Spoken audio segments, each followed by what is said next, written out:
Labą dieną. Labą dieną. Vėl Vakaras. Vakaras kaime, vėl pasaulyje iš kaimo ir šiandien pratęsim iš tikrųjų gal, ką šnekėjom praeitą kartą, tai tam tikros urbanistinės tendencijos, kurios mums tarsi leistų kalbėti apie galbūt ateityje apskritai globaliai galima mažo miesto, kaip pasakyti, atsigavimą, ne atsigavimą, bet gal tapimą tokiu globalių pokyčių sprendėjų. Kitaip tariant, kad mažas miestas turėtų tokią pat galią kaip didelis miestas, tik nebūtų didelis. Taip, ir mes dabar pabandysim šiandien apžvelgti keletą tokių pavyzdžių, kurie yra procese arba planavimo, arba jau ir augimo procese ir galbūt pabandysim netgi tuos visus procesus kažkaip daugiau ar mažiau susijęti ir su mūsų gyvenama vieta, labai ypatinga vieta, Šiluva ir, kaip pasakyti, tos vietos ateities potencialų, gal kažkiek užkabinsim ir istorijos, galbūt, žiūrėsim, kaip bus su laiku, galbūt netgi irgi tokių įdomesnių urbanistinių planavimo būdų, gal net pabandysim pasiūlyti, o jeigu nespėsim pasiūlyti, tai gal dar kitoj laidoj. Ir kaip įprastai, užsiprenumeruoti skatina mūsų kanalą, paspausti kokį nors patiktuką ir galbūt pasidalinti su draugais. Ir atsiminiau vieną dalyką prieš pradedant, ir čia visai tikrai improvizacija ir visiškai turėjom vieną komentarą, iš tikrųjų Silvija atsimeni, ir labai laukiam iš tikrųjų ir komentarų. Ir buvo vienas komentaras, kuris po mūsų praeito laidą rašė, klausė, neklausė, bet tiesiog taip tarsi pasakė, konstatavo, kad mažas miestas, nulis privatumo, tragedija. Kaip tau atrodo su to privatumu? Ta prasme, visiškai improvizuoti, visiškai nesiruošiam iš tikrųjų šitą, nes tikrai tik dabar prisiminiau. Žinai, yra pliusai, yra minusai. Tas privatumas, niekas pas tave į kiemą per daug nesiveržia. Aš, žinai, augau dar, atsimenu, kuomet maža buvau, tai būdavo toks dalykas, nebuvo tų mobilių telefonų jokių, kad tiesiog suskamba durų skambutis ir labą dieną atvyko kokie nors svečiai planuoti ar neplanuoti. Tai aišku, vienas dalykas tas yra atėjimas į tavo erdvę. Dabar mes labai saugom ir gerbim savo erdvę ir dažniausiai visus susitikimus, net jeigu tai yra su artimaisiais planuojame kelias savaitės ar daugiau į priekį ir jau būdame žinome, pasiruošę tam, kas turi įvykti ar tam vienokiam ar kitokiam susitikimui. Kitas momentas, turbūt yra tai vadinamieji pletkai, kurie vienaip ar kitaip vaikšto, žinai, mažose miesteliuose. Bet iš kitos pusės, aš nelabai žinau, kiek jie labai svarbus yra. Nes iš esmės gyvenant, nelabai verta gal kreipdėmėsi į tai, kas ką pasakys ar kas ką pagalvos ir tada automatiškai tas tavo privatumas kaip ir lieka tau. Gyvenant mažame miestelyje, ar aš jaučiu tą privatumo stoką, aš galbūt pačioje pradžioje, kai mes atsikraustėm, iš esmės, kai atsikraustėm iš didmiesčio, nes, didmiestyje yra labai tas stiprus susvetimėjimas. Tai yra, kad mes net savo kaimynų nepažinojom. Pažinojom kažkiek, bet taip. Bet, net vardų nežinojom, tiesą sakant, tiesiog, iš išvaizdos ir tai tik tai tos, kurie gretimos durys buvo. Tai yra tos tokio susvetimėjimo momento. Čia jau taip, jau jeigu išeini pasivaikščio, tai sveikinėsi su kiekvienu sutiktu, bet ar tai kažkaip pažeidžia mano privatumo ribas? Nemanau. Be abejo, kai susirgau, atsimeni, kai susirgau plaučių uždegimu ir kai atneždavo uogienių ir arbatų, pabelsdavo į langą, kad paliko. Bet aš nemanau, kad čia mano privatumas buvo pažeistas. Čia toksai, žinai, rūpestis vienas kitu. Tai aš galbūt daugiau išvelgiu tokių pozityvių dalykų negu negatyvių, nes tiesą sakant, ar mes jau visi kiekvienas turime taip labai ką slėpti tose savo gyvenimuose, o į tavo uždarytus namus vis tiek niekas nesiverš, man atrodo, žinai, pro duris. Aš tai vis tiek sakyčiau, kad neblogas iš tikrųjų pastebėjimas, nes yra ir daug to tokių mažo miestelio, sakykime, kaip pasakyti, gal konotacijų arba stereotipų apie juos, kaip ir tu šnekėjai apie tuos pletkus, ar gal ten, jeigu žmogus mėgdavo ypač anksčiau, kai aš augau irgi nedidelė mieste, tai jau ten kažkaip išskirtiniau apsirengti, tai jau kaip ir negerai, nors dabar man atrodo, kad šita problema jau išsisprendė ir Raseiniuose tikrai esu matęs ir įdomiau apsirengusių, labiau savo stilių ten kokį norinčių pabrėžti ir įvairiausių ir suaugusių žmonių, ir jaunimo tarpe ir panašiai. Bet tas yra, kad iš tikrųjų kaina už tą tokį privatumą, kuris gali būti. Mes aišku nesakom, kad žmogus klysta, tai tiesiog nebūtinai tai yra kiekvienam iš tikrųjų. Bet ir kiekvienas turi savo patirtį. Jo, bet kaina tikriausiai už tą privatumą yra tas anonimiškumas. Tai be jokios abejonės mieste gali daug daryti ir, sakykime, nebūtinai sakom, kad tas žmogus gal apie tai išnekėjo, bet mieste gali daryti daug netgi visokiausių šokiruojančių dalykų, sakykime, kažkokių biški, ar specialiai būna žmonės mėgsta palaužyti kokias nors normas, ir tu pats savyje, reiškiasi, jausiesi kažkaip tai sumaištavęs, čia galbūt daugiau apie jaunimą mes kalbam, bet iš principo to niekas net nepastebės, tai čia toks yra taip privatumo dalykas, darau vos ne ką noriu, turiu omeny biški galiu sulaužyti kultūrinės normas, bet tu lieki anonimiškas šitoj situacijai, tu jas gali laužyti dėl tos priežasties, kad nobody cares, žinai, tai va tas toks, kažkam tas tinka iš tikrųjų, bet aš skaitau, kad visgi žmonėm, ypatingai šeimom, kas augina vaikus ir ypatingai, mes visi turim vienokių ar kitokių tokių įdomybių savo, bet aš manau, kad mažesnė urbanistinė vietovė su didesnė ta sanglauda, jinai automatiškai yra saugesnė. Kita vertus, mes praeitoje laidoje nekalbėjom, kad dabartiniai mūsų maži miestai, net ir mūsų tie mylimi Raseiniai ar Šilva, mes nesakėm, kad jie jau yra tobuli. Mes sakėm, kad yra daug problemų, kad yra galbūt per mažai ambicijų ir kad yra labai daug potencialo, daugiau potencialo negu problemų. Bet mes nesakėm, kad nieko nereikia daryti ir kad dabar jau ta visuomenė urbanistika tai jokių būdų iš vis, bet mes net nesakėm, kad ir ta bendruomenė, kuri jau yra mažose miesteliuose, taip, yra daug pliusų, bet vėlgi... Taip tariant, nėra Pleasantville'is, žinai, tas malonus miestelis, kuris... Ne, tai ten... Jo, tai va. Tai tokia įžanga, aš manau, čia kaip kam, bet aš manau, kad už tą privatumą įsivaizduojama dažnai sumokama anonimiškumo kaina. Tai va, čia tas yra dalykas, gal kažkam tas tinka, bet čia toks, gal vėlgi, kas tas anonimiškumas, kai aš galiu, saviraiška mano kaip ir didelė, bet aš išsireiškiu save tik savo, nes visiems nerūpi. Tai va. Tai gerai, dabar mes gal pašnekėkim apie tendencijas, kurias galim, nedidelės tendencijas, bet žinai, kaip tas prisodrinimo taškas, kai būna prisotinimo taškas, kai dar atrodo, kad garai patys labiausiai yra garai, o čia važiuok jau ir vanduo. Tai va, tai ir atrodo, kad ta konversija neįmanoma, bet mes čia pasiruošėm kelis tokius variantus mažų arba mažo miesto būvį imituojančių miestų, kurie dabar pasaulyje yra tokie tarsi urbanistiniai projektai. Jie arba yra galvoje, arba ant popieriaus, arba net jau praktikoje gyvendinti. Ką tu iš viso manai apie apskritai naujo miesto statymą, ne seno tobulinimo, naujo miesto statymą, nes yra tokių minčių, kad dabartinė urbanistika, jinai nėra jau beatitaisoma, nebetitinka. Ne tai, kad šiandienos, bet ateities gal žmogaus tų poreikių. Pirmiausia, aš manau, kad tai toli gražu ne visur įmanoma. Nes ne visos šalis turi vietos, kur statyti naują miestą, turbūt.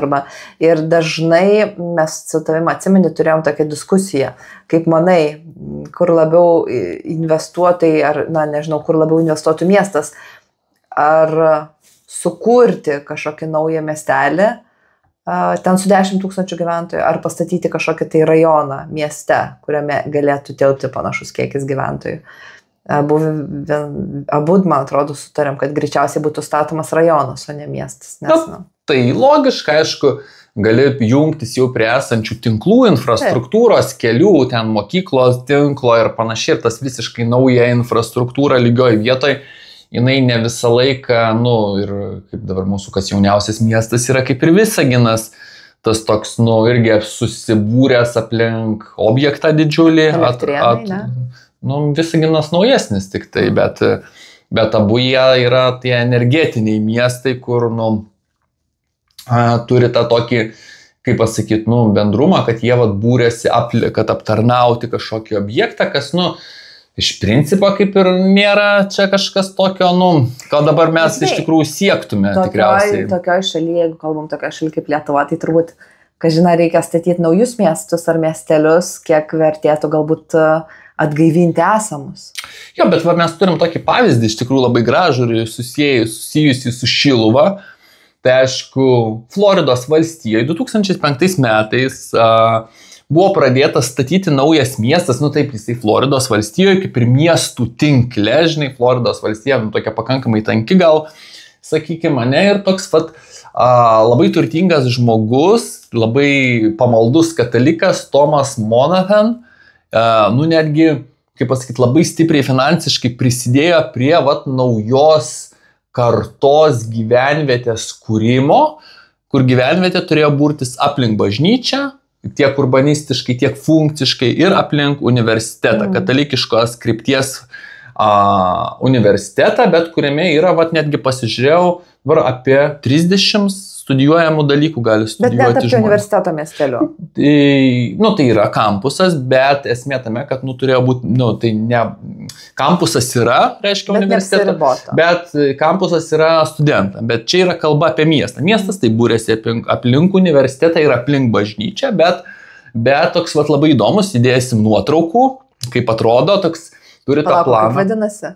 Ir vadinasi, labai gražiai, vadinasi Ave Marija. Aiškiai, trumpai ir aiškiai. Tikriausiai labiau katalikiško pavadinimo nebebūtų galima ir sugalvoti, aišku, man... Los Angeles. Taip, bet čia toks angelai yra ir kitose religijose ir visą ką, bet, sakykime, čia jau toks labai aiškius, su aiškiu identitetu. Ir man kažkaip labai patiko keletą dalykų, kad jisai nuo 2005 metų, tai dabar bus tikriausiai jau kažkokia jau šventė arba švęs 20 metų jubiliejų, tai dabar yra miestelyje 7369 gyventojai. Paskutinius tikrinau duomenis 25 metais ir yra pakankamai diversifikuotos darbo vietos. Tai kaip mes praeitą kartą šnekėjom, kad mažas miestai, jis visok praktiškai Raseinių dydžio miestas, ne? Ir iš tikrųjų, bet su universitetu. Tai universitetas tokia kaip irgi tikriausiai paskata, bet į tuos 7369 neįeina studentai. Tai yra nuolatiniai miestelio gyventojai. Ir kiek pasižiūrėjau, ir su dirbtiniu intelektu, ir dar šiaip panaršiau internete, ir čia apie tą miestelį aš jau sužinau prieš kokius gerus, gal 3 mėnesius, čia tokiam kitam darbui naudojau, tai yra ir tų tokių oficinių darbų labai nemažai ir aišku paslaugos, kavinės ten, sakykime, ir paslaugos tos reikalingos, aišku, miesto paties ta priežiūra, komunaliniai tie dalykai. Ir yra medpunktas, bet medpunktas labai geras, toks yra 24/7, tu gali walk-in tipo, tu neturi net registruotis ir ten, sakykime, užeini, bet kampuse, studentų miestelėje, gerai, sakykime taip, yra dar irgi atskiras medicininis punktas. Tai labai įdomus dalykas ir bus statoma ligoninė. Tiesa, nežinau, ar prastai radau informaciją, bet 15 lovų ligoninė. Tai čia tokia nedidelė, bet... Nedidelė. Bet, sakykime, gal ten vėlgi kažkaip tada nepasigilinau, bet esmė ta, kad visa pagrindinė mokykla, kas be ko, visa pagrindinė infrastruktūra yra, tai toks naujas miestas. Kas man dar patiko, tai kad remiasi klasikinės urbanistikos principais. Tai reiškia architektūra, kas dabar Lietuvoje, mane čia dabar visi architektai, urbanistai, menotyrininkai sakytų, kaip tu čia taip gali šnekėti, bet architektūra remiasi klasikinės architektūros formom. Reiškia, dekoras, kaip sakė Adolfas Liosas, toks architektas austras, labai žinomas, nėra nusikaltimas. Ir iš tikrųjų dirbtinumo yra, gal įdėsiu nuotraukų tokių specifinių aplink bažnyčią, taip tokia sudėliotas toks tarsi į Mariją simbolis, sakykime, bet tarsi Edinburgo tą tokį planą primenantis toksai. Bet to dirbtinumo yra. Tai vis tiek turbūt ne tiek natūraliai susiklostęs, kiek sukurtas buvo, tai natūralu, kad to dirbtinumo yra miestietiškas audinys. Bet... Ir buvo kažkaip kaip ir Tomo Monaghano, tarsi katalikam tik, bet gyvena ir kitų. Konfesijų. Nežinau, ar konfesijų, bet bent jau krikščioniškų denominacijų žmonės ir pakankamai ten viskas yra įdomiai iš tikrųjų. Ir tai pakankamai tokia prestižinė vieta, sakykime. tapo vandens telkinys, viskas toks, bet, reiškia, toks visiškai nuo nulio, reiškia, atsiremiant į bendruomenę. Tai vat, į tuos du polius, į tikėjimą ir mokslą, kas, jeigu aš, pavyzdžiui, kurčiau miestą, tai aš irgi tikriausiai remčiausi nuo mokslo ir tikėjimo, nes va čia dabar kaip tik nesaik vienas toks labai rimtas, visai iškrito dabar už galvos, jisai ten nagrinėjom ir molekulės. Mokslininkas? Taip. Molekulės sandarą, tai sako, kuo daugiau žinau apie šitą visą, kaip molekulės ten veikia ir kaip jos sąveikauja ir kaip jos ten sugeba išbūt, reiškia, tą molekulę, tai sako, jo didesnis tikėjimas Dievu. Tai sako, tik tai rūkis, visiškas mokslo naujokas gali sakyti, kad mokslas greuna tikėjimą. Tai sako, mokslas negreuna tikėjimo, bet mokslas jį tik tai iš tikėjimo padaro vos nežinojimu, nes pasaulio grožis ir kaip tai veikia yra, pribloškintis dalykas. Tai va čia yra Ave Marija. Ave Marija visiškai, kaip pasakyti, tradiciniais principais besiremiantis naujas urbanistinis dalykas. Ir gyventojų skaičius pastebėjom, kad auga. Taip, tai buvo 2000-aisiais dar buvo 6000 su trupučiu, 25-ais 7369 gyventojų. Tai jeigu žiūrėtume Lietuvos mastais, tai būtų labai neprastas augimas. Tai va, tai jau čia galim sakyti, kad tikriausiai po poros metų su Raseiniais jau susilygins ir aišku, vėlgi Florida, reikia pripažinti, geras oras. Ir visą ką, bet, sakykime, ir vieta, jinai vėlgi yra tokio, su labai aiškiu identitetu, tai nėra didmiestis, atvažiavau ir štai gyvenu. Jinai neanonimiška, reiškia. Tai va. Bet mes žiūrėjom kitą variantą, šitą tą tokį visai kitokį, kur atrodytų miestas, kuris numatytas 19 milijonų žmonių, bet mes su tavim kažkodėl šiandien kalbam, jis jau netgi gal ir statomas, ten sunku suprast, nes arabai turi daug pinigų, Saudo Arabija iš naftos, reiškia pinigų, kurių, net nereikia, tiesą sakant, labai stipriai uždirbti, tai gali juos išleisti pakankamai įvairiem visokiam prekybos centram ir dirbtiniam visokiam renginiam, bet iš tikrųjų reikia pripažinti, kad tokio miesto, kuris vadinasi Linija, šitą idėją aš jau nagrinėjau irgi šiek tiek ir moksliškai, tik tai, kad nebuvo progos daugiau, taip, man visai paliko įspūdį, nes yra kalbama apie... Nežinau, man tai tokia pasmerkta žūčiai atrodo. Tai linijos ilgis dabar, mes neužsirašėm, koks linijos ilgis, bet ten kilometrais. Labai ilga ten turėtų. Mes parašysim čia koks ilgis, bet tai yra tokių miestų ilgų nebūna ir jisai suplanuotas 19 milijonų gyventojų. Ir kas labai įdomu, kodėl linija, nes jis tokios linijos tipo ir jo plotis, kaip supratau, yra tik 200 metrų. Jis aukštį turėtų. Jo, 200 metrų. O aukštis 500 metrų, tai įsivaizduokit, televizijos bokštas 300 metrų su kažkiek. Bet jisai turi būti kuo mažiau transporto, tai turi būti toks labai žalės miestas, viskas pasiekiama walk-through. Jo, ir tik tai tu iš vieno galo į kitą yra ten tos linijos, bet tu kasdienai reiškiasi... Automobilio, ne. Jo, automobilio ten nebus ir reiškiasi gyvenimas 3 dimensijose, reiškia kitokio tipo gyvensena. Tai va, 2 tokie nauji projektai, tai Ave Marija jau veikiantis ir augantis pilnai, tradiciniu principu, ir linija, kuris siūlo iki šiol žmogui nematytus urbanistinio gyvenimo. Animaciniuose filmukuose, kažkur tai futuristiniuose, bet nežinau, man tai pernelyg asocijuojasi su Le Corbusier idėjomis ir tais visais pasmerktaisiais pastatais, kurie turėjo būti, utopijos, kur niekur nereikės išeiti, viskas bus vietoje ir dažniausiai tai virto... Yra Islandijoje, man atrodo, toks daugiabutis, ar Grenlandijoje negali būti. Islandijoje kažkur, man atrodo, yra visas miestas gyvena vienam daugiabutį ir ten viskas ir vaikų darželis, Le Corbusier tos visos idėjos. Dažniausiai tai jos būna, nesibaigė sėkmingai. Bet ir tas mūsų miegamieji rajonai, kurie tarsi turėjo būti toksai pats principas, kur tau ten, ir kino teatras, ir vaikų darželis, ir mokyklos, ir parduotuvės. Bet darbo vietų nėra. Miegamajam rajone. Jo, miegamajam nėra, be paslaugų kažkokio tai sektoriaus. Nu, tai paslaugų irgi ten sovietiniais laikais kokios ten paslaugos, buitinio aptarnavimo centras. Bet ko mums ta linija įdomi? Tikrai Perkūnkiemy dabar viskas yra. Tai yra, jo, bet, nu, tai čia kita tema. Tai čia didelio miesto. Čia jau to kaip mes šnekėjom pagal Liuiso Mumfordo, čia jau yra tas Tiranopolis, jeigu šnekėt. Bet ne apie Perkūnkiemį susirinkom pašnekėti. Bet ko įdomi ta linija? Aš irgi tikriausiai manau, kad tai tas naujasis urbanizmas dar žmogui, kaip pasakyti, netapus kažkokiu kitokiu labai stipriai, kur vis tiek mūsų tie baziniai poreikiai yra labai panašus, kokie buvo ir prieš 200 metų, tik tai, kad mes patogumą taip labiau vertinam ir tiek, tai sakykime, ir tokie greičiau galim padengti 100 km, bet daugiau tai nežinau. Tai, bet man ko patinka tos linijos dalykas, net nepasakyčiau, kad patinka, bet man įdomu tai, kad jis indikuoja būtent tą gyvenseną kaip mažamiesė. Tai yra, sakau, 20 milijonų gyventojų numatyta kažkokia, net ne miestas, o urbanistinė sistema, bet gyvensenos principas turėtų būti kaip nedidelė miestė. Reiškia, tarsi tu simuliuoji du viename bandai va taip pat padaryti. Kas man iš tikrųjų šitas dalykas yra pats teorinis principas, kad yra kažkokia didelė struktūra, bet jinai susideda iš mažų tokių savistovių,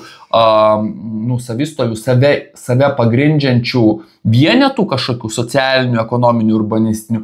Sakyčiau, šita idėja urbanistikoje yra nemari ir tas pats mūsų praeitoje laidoje aptartas Frankas Lloydas Wrightas, jis irgi iš principo šnekėjo, kad visa Amerika yra tie, kaip mes šnekėjom, Broad Acre City, bet, yra bendruomenės ir yra tie maži miestai, yra tie tavo, reiškia, 10 akrų, tie vadinami, vienas akras tas vadinamas, kas kiek sudaro, aš jau dabar nebeatsimenu, mes ten sakėm, bet apie 50-60 ten tų arų, tai, ar 80 arų, kiekvienam, žodžiu, nemažas skaičius, nemažas sklypas kiekvienam. Reiškia, idėja yra ta pati, tik tai jinai apversta į tą tokią linijos, tokią utopinės formos, ir labai brangų projektą, kuris tikriausiai nepavyks pasiekti jo greitų laiko, o gal ir pavyks. Bet pats principas, va čia yra labai svarbu suprasti. Mes nepropaguojam tų utopinių, urbanistinių, visokiausių struktūrų, nes tai yra modernizmo ženklas. Bet pats principas, kad tu, reiškiasi, dideliai struktūroje nori sukurti mažą miesto kokybę, jisai yra teigiamas. Bet, aišku, sakom, kad Ave Marija tikriausiai yra geresnis pavyzdys, nes kam tau kažką simuliuot, kam tau simuliuot mažą miestą, jeigu tu jį gali tiesiog turėti mažą miestą. Bet labai svarbu, tas mažas miestas, jisai vis tiek negali būti visiškai ekonomiškai savipakankamas, reikalingas tų mažų miestų tikriausiai tinklas. Reiškia, jis nebūtinai turi priklausyti nuo didžiulio miesto, bet jeigu maži miestai yra pakankamai arti vienas kito ir tarp jų pakankamai gera infrastruktūra, jie tada tampa, reiškia, tokiu tinklu. Ir mes vėlgi grįžtam, atsimeni, pirmoji laidoje ar antroji laidoje mes šnekėjom apie tos mūsų mylimus benediktinų vienuolynus, ne?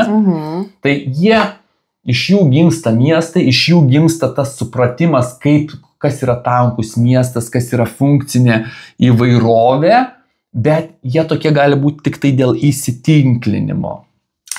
Žinai, man atrodo, kad konkrečiai kalbant apie šitą jau Arabų Emiratų, Saudo Arabijos pavyzdį, nežinau, man tai labiau tokį, žinai, primena urbanistinį kičą, kad ir kaip aš labai mėgčiau kičą, kuris bus, aš tai manau, kad jie vienaip ir kitaip padarys greičiausiai, nes, vis tiek galimybės galbūt. Gal po 20-50 metų. Tai taip, tai po truputėlį darys, tai išsikreips, tai taps turistų lankytinų objektų, bet ar tai bus maloni gyventi vieta, gal netinai stipriai to abejočiau, bet matysim, žinai, ką aš pasaulyje iš kaimo matau galbūt truputėlį tokį variantą.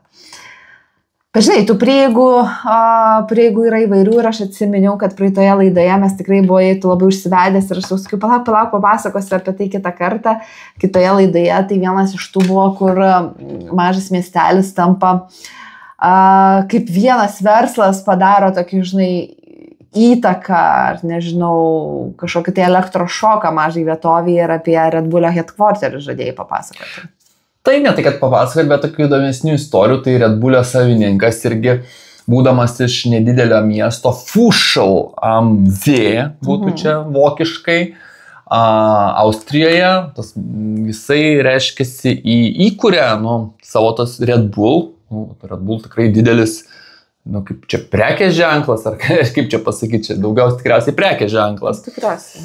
Nes sportą ten remia, pas mus nėra taip žinoma, kaip jie ten tą sportą remia, nes pas mus tos sporto šakos, tiesiog ten žiemos visi tie sportai nėra populiarios, mes ten nežinom, bet tai labai didelė ta industrija. Tai Red Bullio centriniai tie headquarteriai vadinami, arba centrinė būstinė yra tokiam nedideliam 800 tūkstančio gyventojų mieste, kur labai gražus, aplink ežerą, kaip ir sako pavadinimas. Amzėje, bet labai įdomus ir tokios įdomios architektūros ir toks bulius ten padarytas. Tai tikrai labai įdomu, čia yra vienas iš tų tokių įdomesnių variantų, kai, sakykime, gauna kažkokį ir būtent gauna kažkokį influksą, tą vadinamą iš išorės. Nes taip ta vieta graži turistinė, šiek tiek ten prie to ežero. Palauk, tu man patikslink, kiek gyventojų sakei? Aš kažkada žiūrėjau, tai apie 1000 gyventojų, gal patikslinsim. Tai 800 ar 1000, nes man pasigirdo ir tikiu, kad gali pasigirti žiūrovom 800 tūkstančių, aš galvoju, tai koks čia mažas miestas. Tai kad Austrijoje tokių miestų nebūtų, tik tai gal vieną. 800 arba 1000 gyventojų. Jo, tai patikslinsiu, dabar kažkaip neužsirašiau, gal iki 2000 pasižiūrėsim iš tikrųjų. Bet labai geras yra tas dalykas, kad, sakykime, tas centrinė būstinė, reiškia tas darbas, toks jau ne tik turizmas, ne tik tai kažkokia tai lentpjūvė ar nedidelis pramonės objektas, bet ir, tos tokios, ofisinės darbo vietos, kurių, šiais laikais, kaip pasakyti, irgi reikia, reiškia. Tai galimybė, reiškia, žmonėm, kažkaip, aišku, tikriausiai patyrė sunkumų, tas kažkaip daug nesigilinau tą istoriją, kad tuos gyventojus pritraukti, reiškia, kad dirb, bet aš manau, kad tikrai atsirado, kas norėjo dirbti centriniam Red Bullio ofise ir, kažkaip galbūt netgi susirado. Jo, ir tikrai manau, kad susirado ten nekilnojamo turto, tikriausiai nusipirko, gal jos ten ir apgavo šiek tiek, kad padidino tą kainą, bet toks, įdomus, sakykime, dalykas ir vėlgi, sakykime, jis atsiranda ne kur nors Viene Zalcburge ten, kur, man atrodo, tas regionas yra, bet vėlgi tai yra tam tikra prasme šiek tiek išskaidytas dalykas ir Azijoje mes irgi pasižymėjom porą pavyzdžių išsivyščiusiose Azijos šalyse, kad, tas didelis miestas kaip toks vis dar yra vertinamas ir į didelį miestą investuojama, bet, sakykime, pradedama galvoti ir apie tą mažumo privalumą. Tas mažumas, aišku, yra sąlyginis, nes mes mažumu laikom kažką tikriausiai nuo 1000 iki 10-20 tūkstančių, Azijoje, kur kitas gyventojų tankumas, kalbant Japoniją, Kiniją, kitas gyventojų skaičius, aišku, tas mažumas tikriausiai įgyja kitus tuos mastelius ir mums tai jau nėra mažumas. Bet labai įdomus yra Tokijo pavyzdys. Japonija, kaip ir Lietuva, susiduria su didelė depopulacija. Mes gal jau nebesusidarėm, pas mus tas imigracijos visi dalykai kažkiek prasideda ir iš to irgi tikriausiai bus ateity kažkokių tai ir ne tik teigiamų dalykų, bet manau, kad ir problemų didžiulių turėsim, nes, kaip pasakyti, ir įdomus tas dalykas, kad mes negalim tikriausiai savo ekonomikos laikyti ant to, ko nebegalim išlaikyti. Reiškia, tiesiog kažką atsivežti, kad dirbtų. Tikriausiai turi būti kažkoks pereinamas laikotarpis, bet tiesiog prisivežti gyventojų neišeitis. Ir Japonijoje būtent suprantant, kad situacija yra reali, kad nebus kam irgi padirbti kažkurių darbų, jau pakankamai seniai buvo pradėta planuoti toks Tokijo 2050 tokia strategija ir būtent urbanistinė, pritaikyta, reiškia, senėjančiai visuomeniai, depopulacijai ir, kaip pasakyti, mažėjančiam gyventojų skaičiui. Tai ne viskas, kiek dabar irgi pavyksta tenais padaryti su tuo projektu, bet tas Faber City vadinasi, arba pluoštinis miestas, ir kurio toks kaip ir ne tai, kad tikslas, bet vienas iš sprendimų, tų sluoksnių pluoštų sprendimų yra daug, bet pats urbanistinis sprendimas, pats modelis, jisai vėlgi remiasi tuo mano labai mėgiamo Aleksanderio kaimo miesto pirštų principu, kad reiškia, čia yra urbanistinis audinys, o čia yra arba laukinė gamta, arba žemės ūkis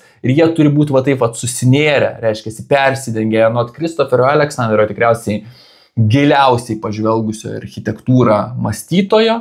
Tai šitie dalykai turi būti sunerti dėl to, kad tai yra kaip bazinis žmogaus poreikis. Reiškia, kaimas prie miesto yra taip arti vienas kito, kaip aš irgi sakiau praeitą tą laidą, sakiau, kad reiškia, būtent turi būti neužstatytų erdvių. Būtinai, kai atsimeni, kalbėjom apie šitos. Tai Tokijo tas projektas 2050 metam irgi remiasi, jeigu taip mes grubiau pasakytume, miesto skilimu į daugiau centrų turinti, į tarsi daugiau mažesnių miestų, nes daugiau centrų, arčiau pasiekimų tarpusavį vėlgi labai gerai sujungtų. Ir aišku, ten ekonominiai irgi tam tikri pokyčiai, funkcijos numatytos, kad reiškia senėjanti visuomenė ir depopulacija nesudarytų kažkokios krizės. Tai reiškia vietoj to, kad ten skatinti, kaip pasakyti, vėlgi tą dirbtinį gyventojų skaičiaus kažkokį, kur nebesugeba populiacija pati palaikyti, reiškia visuomenė turi pristaikyti, reiškia ne veltui mažėja tas. Bet tai vėlgi mažas miestas kaip sprendimas. Ne atskiras mažas miestas kažkur tai visiškai, bet mažų miestų tinklas. Žinai, aš galvoju, mes turime užsienio pavyzdžius, bet taip pat smagu būtų pažvelgti, žinai, pritaikomumą galbūt kažkiek tai ir Lietuvoje per tos pavyzdžius. Ir čia aš kalbu apie galimybę semtis kažkokios patirties, kaip tie pavyzdžiai galėtų atliepti, atšaukti mūsų situaciją. Čia ne tas kartas, kai atsimeni, kuomet mes bandėme ten su vienais iš KPD šnekėtis ir sakėm užsienio pavyzdžius ir mums sakė, čia nevardinkit mums užsienio pavyzdžių, nes čia Lietuva ir čia viskas lietuviškai turi būti, tai čia turbūt irgi ką mes galėtume iš to pasimokti ir netgi kokių savo pavyzdžių turim. Ir tas, nes čia labai skirtingi momentai nuo visiškai naujai įkūriamo miesto, kaip Ave Marija, nuo Saudo Arabijos ten utopijos iki Tokijo, kur iš esmės pats mažėjimas tampa kaip natūraliu pretekstu atsirasti mažesniem miestam, didelio miesto audinyje. Ir spręst pat mažėjimo problemas, jos apversti teigiamą kažką. Taip, tai kas gali virsti ne tragediją, bet pakankamai sudėtinga situacija, žinai, pakankamai sudėtinga situacija. Tai vat yra skirtingi prieigos taškai. Ir tada, tarkime, imkime, nenutolkime toli nuo Raseinių, vis tiek čia vietoje esame ir tie Raseiniai mums, kaip pasakyti, ranka pasiekimi. Pavyzdžiui, mūsų Šiluvos atvejus, kuris yra ganėtinai irgi unikalus ir turėjo visas priežastis tapti tokiu ženkliu miesteliu, nedideliu, bet tokiu stipriu miesteliu, kuris, nežinau, apie kitas vietovės, kurios buvo, tarkim, paliestos to stebuklo, tokios kaip Lurdas, Fatima, Gvadalupe ar visos kitos, kurių dar yra Čenstakava. Ta prasme, jie iš to dažnai susikūrė miestelė, ne? Šiluva, jinai turi miestelio statusą, bet yra kokia yra, turbūt miesteliu pavadinti būtų per stipru šitą vietovę. Nors, kiek tarpukaris, sakai, kas tai buvo gyventojų? Tai buvo tarpukarį, tai buvo praktiškai daugiau negu dvigubai daugiau negu dabar gyventojų ir buvo, kaip suprantu, apie 1200, 1000, net 400, kai kur yra tekę matyti.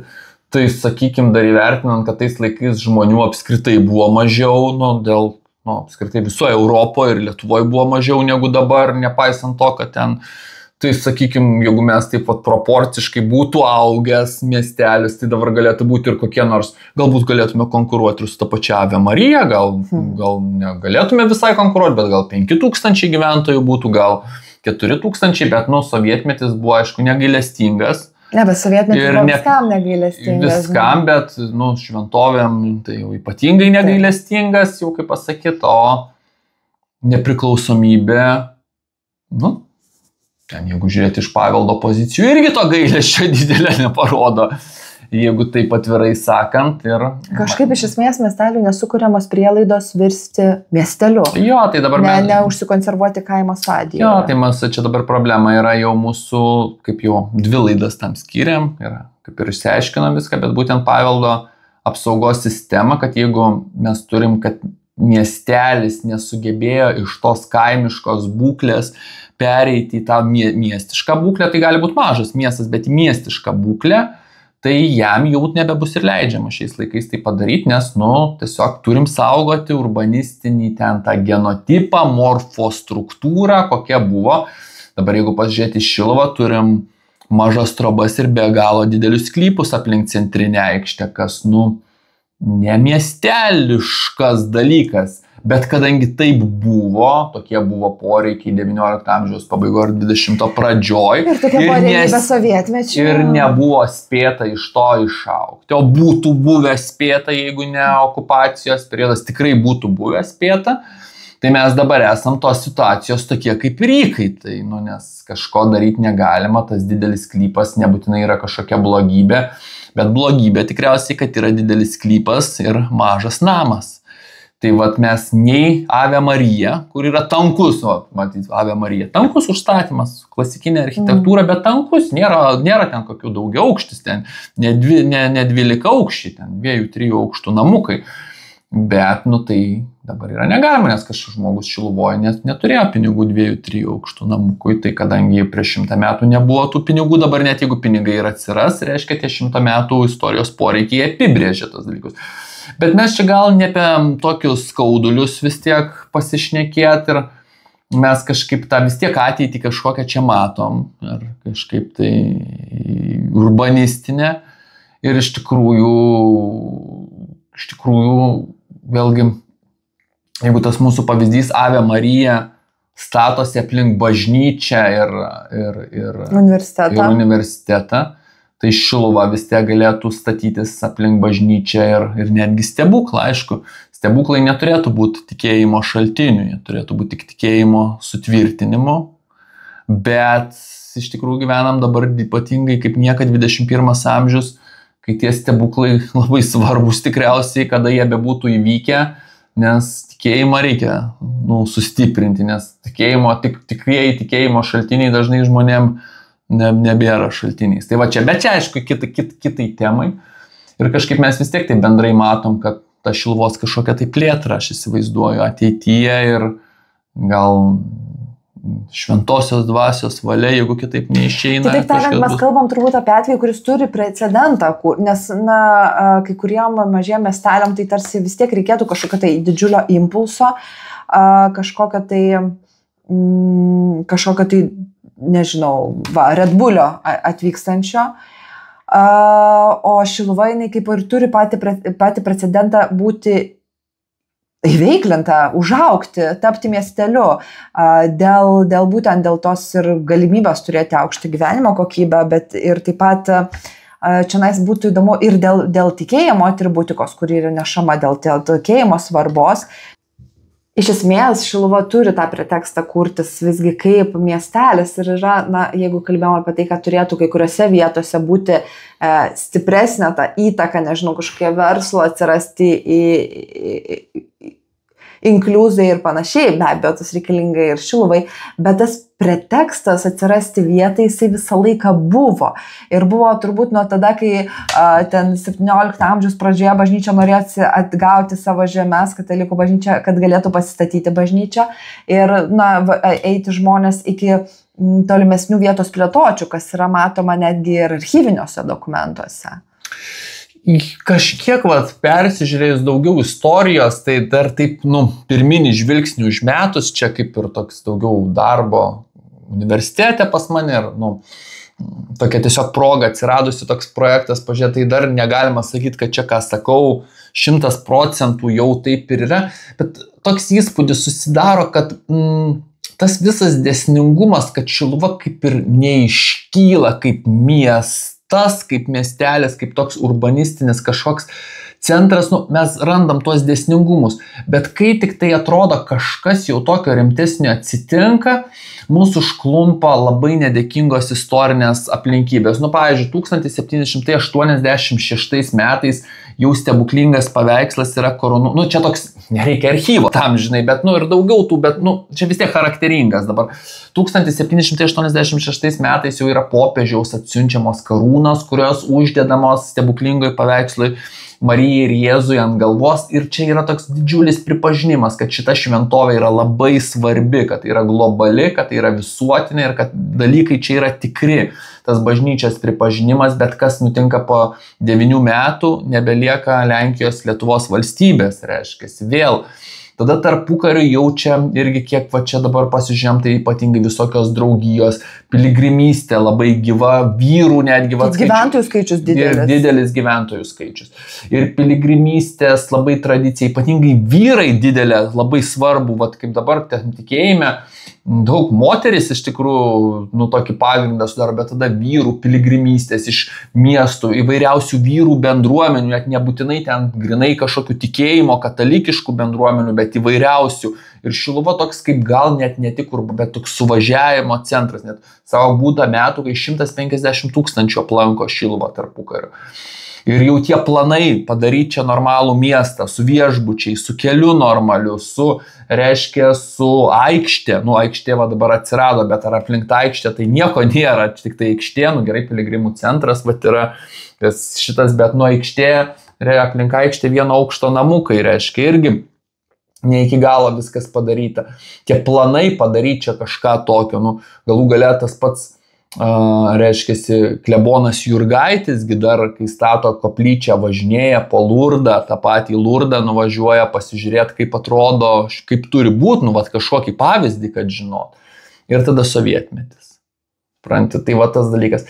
Tai aš taip noriu galvoti, kad gal Dievas netgi Šiluvos tą išsiplėtimą, tokį bumą yra pasaugojęs tokiem dar prastesniem laikam, kai va ir nes, tikėjimas, kaip bebūtų, buvo gyvas, o dabar gal, netgi kaip tik tai tas tikėjimas, toks, matot, kai mes labai paviršiškai bet visi esam susipažinę su kažkiek paviršiškai, su kažkiek mokslo, atrodo, kad tikėjimo nebereikia. Tai gal čia dabar yra netgi dėsningumas, kad tada nebuvo,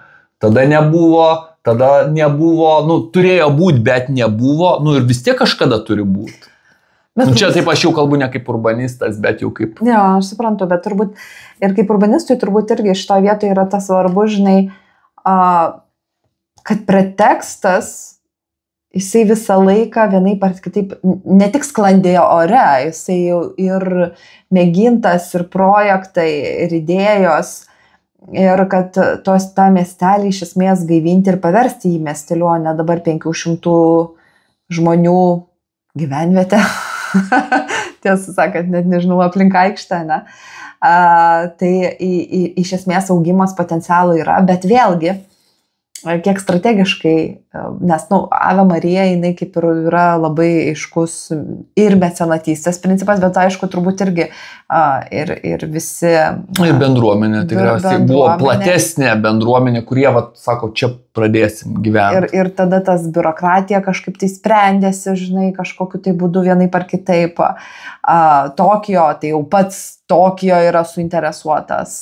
Bet tie dėsningumai, kaip įdomu, Tokijo pavyzdys yra labai geras tuo, kad Tokijas visą laiką iš tikrųjų savyje turėjo, čia būtų gal tikrai atskira tema apie Tokijo būtų, bet jisai visą laiką savyje turėjo irgi mažo miesto kodą. Dabar kas nors į mane žiūri, bet aš Tokijo universitete esu pabaigęs intensyvų kursą, galiu aiškiai pasakyti, Tokijas, didžiausias pasaulio miestas, visą laiką būdavo vienas didžiausių pasaulio miestų, jis labai stipriai savyje turi mažą miesto kodą, daug stipriau net negu koks nors Vilnius, pasakykim taip. Tai sakykim, kad ir Šiluva, visiškai maža vietovė, dabar netgi, sakykim, jeigu ne Vivulskio koplyčia ir ne didinga bazilika, jos interjeras, tai būtų nikoka vietovė iš tikrųjų.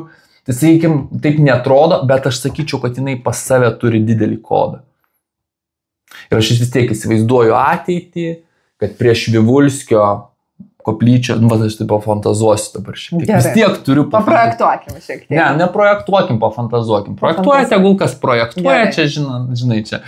Bet aš kažkaip galvoju, kad vis tiek nauja aikštė su tankiu, gražiu užstatymu, šiek tiek klasikinių formų, bet ne per daug, nes vis tiek 21 amžius, bet ne dėžučių. Ir ne 12 aukštų dangos žvaigždžių. Bet kažko gražaus aikštė, priešais Vivulskio koplyčios pagrindinį fasadą. Tokia labiau sekuliari, galbūt muziejus, galbūt dar kažkokios reikėtų, įsivaizduok, daug piligrimų atvyksta, ne, įsivaizduok, reikalingas ir medpunktas kažkoks normalus, kaip Portugalijoje, Fatima. Atsimeni, kai aš ten keliais ėjau ir kaip ėjom ir ten labai gražiai man pavyko ir ispaniškai, ir angliškai susišnekėti ir man viską ten padarė už auką, kaip pasakyti. Tai gerai, kad palikom vis tiek kažką. Bet padėjo. Ne, tai bet turiu omeny. Ir įsivaizduok su kažkokiam kavinėm, knygynais ir panašiai, su kažkokia funkcijų diversifikacija. O šita mūsų pagrindinė aikštė jau tokia daugiau, jau tokia sakralumas, viskas. Bet Vivulskis, įsivaizduok, kaip gražiai susijungtų. Vivulskio aikštė, Vivulskio skveras su tankių užstatymų, gražių kvartalų. Šita aikštė ir tada dar yra dar viena mūsų Turgaus aikštė, kuri irgi galėtų tapti aikštė. Kaip tu dabar vadini Turgaus aikštės? Nikštuko aikštė. Kodėl vadini ją Nikštuko aikštė? Nes jinai skelta per pusę ir ten viskas yra miniatiūriška. Jo, ir ženklai yra labai dideli, atrodo, tik žemai nuleisti tokie. Tai labai blogai, kad mūsų ir paveldo dažnai sistema iš tikrųjų aikštę suvokia kaip plokštumą. Nubraižy kažką ant lapo ir čia aikštė. Bet aikštė yra daug labiau trimatis dalykas negu bet koks kitas urbanistinis elementas. Nes aikštės gyvybė yra, pažiūrėk, kai būna atlaidai, aikštės gyvybė ir jos tikslingumą apibrėžia, kas yra apstatyta aplink aikštę. Jeigu aplink aikštė yra daug funkcijų, tada ir aikštė reikalinga. Funkcijos turi būti tokios. Ne, nes jeigu tik tai yra plinė. Bet jeigu aplink aikštė yra tik tai be funkcijų, tai jinai yra plinė. Tai pažiūrėk, kai būna atlaidai Šiluvoj, arba kai būna sekmadienis, arba ten ligonių diena, arba 13 diena Šiluvoj. Aikštė jau yra aikštė, nes žmonės reikia pereiti, nes gatvės jau neužtektų, ne? Bet kai to nėra, ta aikštė, kadangi aplink aikštė nėra funkcijų praktiškai, mišios irgi būtų kaip ir urbanistinių požiūrių funkcija, jinai sakralinė, bet vis tiek funkcija. Bet jeigu tas nevyksta, dar kažkas nevyksta, dar čia vieno aukšto trobelė carinė, gerai, tarpukario pradžios, bet carinės architektūros principai sekanti, tai kam tada reikalinga ta aikštė? Tai ir nėra aikštė, tai yra neužstatyta teritorija, išbetonuota dar kažkaip. Aikštė yra funkcija, tai yra, ta plokštuma nėra svarbu, kas ir stovi aplink aikštę. Taip visur buvo. Čia yra dėsnis, čia yra paveldas, bet aš įsivaizduoju, bet Šiluva dabar turi 2 aikštės. Arba vietos 2 aikštėm. Vietos. Ir 3 aikštę potencialią, kuris labai gražiai atrodytų ir urbanistiškai. Ir aš manau, šitie sprendimai prašosi šito. Ir aš manau, kad po 50 metų, jeigu Dievas duos, aš manau, kad čia tikrai gali būti labai gražus miestelis ir tikriausiai konkuruosim su Ave Marija. Ne, su Ave Marija mes nekonkuruojam čia. Na, tikėkime, kad bendraminčių ratas mūsų plėsis, tai labai smagu, jeigu tokių bendraminčių bus ir tarp žiūrinčiųjų, kad, galbūt, tai iš tikrųjų, tai konkrečiai galbūt Šiluvos atveju. Aš mums gal kažkas pasiūlys naujoje vietoje, pasimti akmenį apreiškimo, koplyčią nusiskenuoti 3D, pasiskaityti kopiją tenais aikštės ir tą aikštę jau pasistatyti kokią nori. Ne, juokas juokais iš tikrųjų, bet aš kažkaip galvoju, kad nesu aš tų naujų miestų šalininkas, nei tos linijos, ta Ave Marija irgi labai gera idėja, visą ką, bet aš manau, kad ten, kur jau yra tradicija, kur jau kažkas yra, visą laiką geriau statyti ant tradicijos. Ja, bet reikalinga gyvybė, reikalingas, kad tas kraujas jisai cirkuliuotų, o ne būtų, vakuume, užšaldyta, krionika miestui atlikta.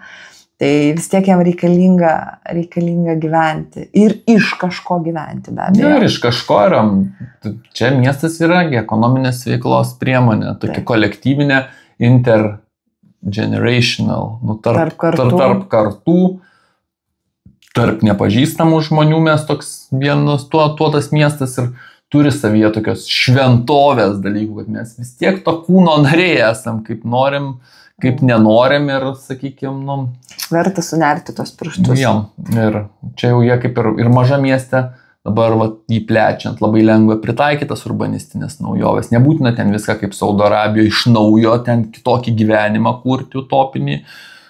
Čia jau komunistai bandė kurti kitokį gyvenimą ir nieko nesigavo. Manau, kad verta statyti ant to, pritaikyti geriausias praktikas, prastesnės praktikas atmest ir, Ir taip ir gyveni. Žvelgti kažkaip tai ir kūrybiškai, bet ir struktūruotai.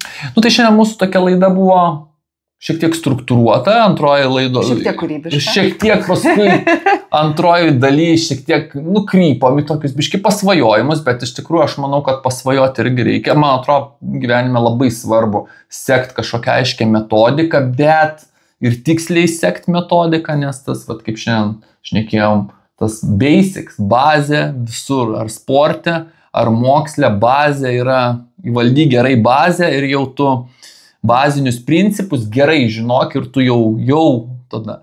Bet tas kūrybiškumo irgi reikia. Ant tų bazinių principų jau tada statosi kūrybiškumas, tas vat jau toksai. O apie mažas vietovės mes dar turbūt vienaip ar kitaip kalbėsime, dėl to, kad kaip bebūtų, bet esame pasaulyje iš kaimo. Iki pasimatymo. Sudėjau.